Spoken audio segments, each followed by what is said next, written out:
How to download Capcut on iPhone. So if you just got an iPhone or you want to start editing on your iPhone, I would recommend you get the Capcut application as it is free and easy to use.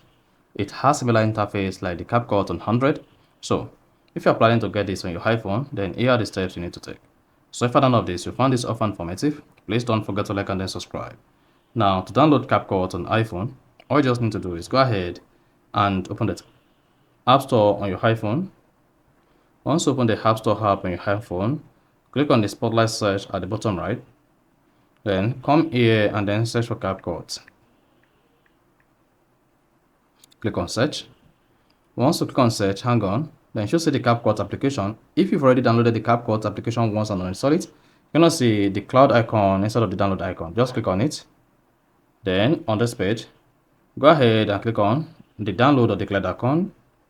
And then hang on. You'll be prompted to type in your Apple account password, and in some cases, you may be prompted to press the side button twice. So just go ahead and type in your Apple account password. Once you type in your Apple account password, go ahead and click on sign in at the top right, and then hang on for Apple to confirm your account password. If your account password can be confirmed, then you should see the Capcut application downloading. Now you just need to hang on for a couple of seconds. This might take some minutes. And then once the Capcut application is downloaded and installed on your iPhone, you will be able to open it. You can see the Capcut application just says loading. That shows the Capcut application is installing on my iPhone.